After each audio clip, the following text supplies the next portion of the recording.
তো আজকে আমি আরও একটা বই নিয়ে আলোচনা করতে চলে এসেছি। সেটা হচ্ছে মানু জোসেফের লেখা the illicit happiness of other people. তো এই বইটা নিয়ে আমি বিস্তারিত আলোচনা করব, স্পয়লার না দিয়ে। তো গল্পের যেই কেন্দ্রবিন্দু সেখানে রয়েছে একটি মধ্যবিত্ত পরিবার। তো সেই মধ্যবিত্ত পরিবারে রয়েছে 4 জন, একজন বাবা, মা আর 2 ছেলে। এর মধ্যে যে বড় ছেলে রয়েছে সে হঠাৎ আত্মহত্যা করে মারা গেছে। এরপরে বেশি কিছু আর আমি বলবো না, এবার তোমাকে বইটা পড়তে হবে এবং সে কেন আত্মহত্যা করেছিল, তার রিজনটা কি, সেটা নিয়েই পুরো গল্পটা। তার যে বাবা রয়েছে, ছেলেটির যে বাবা, তিনি খোঁজার চেষ্টা করছেন, তার বন্ধুদের সঙ্গে দেখা করছে। একটা হাসি খুশি ছেলে যে 17 বছরের, যার জীবন খুবই ভালোভাবে চলছে, খুব ভালোভাবে না হলেও যেরকম মধ্যবিত্ত পরিবারের ছেলেদের চলে থাকে সেরকমভাবেই চলছিল। হঠাৎ করে সেই ছেলে কেন অস্বাভাবিকভাবে আত্মহত্যা করলো সেটাই খুঁজে যাবে পুরো গল্পতে ছেলেটির বাবা, এবং শেষমেশ গিয়ে কারণটা খুঁজে পাবে।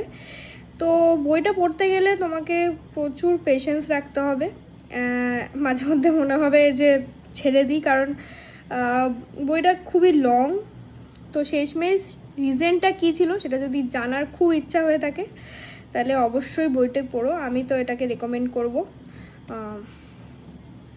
আর এটাকে শুধু আমি একটা রহস্যের গল্প হিসেবেই শুধু বলছি না, কারণ এই গল্পটা পড়লে তুমি মানুষের মনের ভেতরে অ্যাকচুয়ালি কী চলে, বা পরিবারের সম্পর্কটা কিভাবে গড়ে ওঠে বা কিভাবে ভেঙে যায়, আরও নানান দিক এখানে দেখিয়েছে, এবং খুবই সিম্পল ওয়েতে এবং খুব কি বলবো কমিক্যাল ওয়েতে দেখিয়েছেন।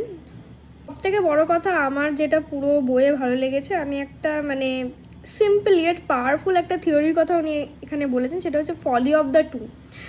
ধরো আমি কিছু একটা ভাবছি, এবার আমি সেই ভাবনাটাকে এমনভাবে ম্যানিপুলেট করে তোমাকে বললাম যে তুমিও সেই ভাবনায় বিশ্বাসী হয়ে গেলে।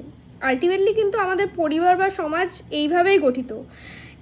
তো এই যে ডিলিউশনটা, যেটা একজন ভাবছে কিন্তু সেটা সেই ডিলিউশনটা অন্যজনের উপরেও পাস করে দেওয়া যায়, এটা কিন্তু একটা সিম্পল ধারণা, কিন্তু এইভাবেই যে পুরো সমাজটা চলছে এটা কিন্তু জাস্ট উনি যেভাবে দেখিয়েছেন সেটা আমাকে খুব অ্যাট্রাক্ট করেছে। তো বইটা পড়ো, আরও নতুন নতুন জিনিস তোমরা জানতে পারবে। আশা রাখি বইটা পড়ে খুব ভালো লাগবে। তো এরকম আরও যদি বইয়ের রেকমেন্ডেশন তোমরা দেখতে চাও তাহলে অবশ্যই আমার চ্যানেলে ফলো, সাবস্ক্রাইব আর লাইক করে দিও। ধন্যবাদ।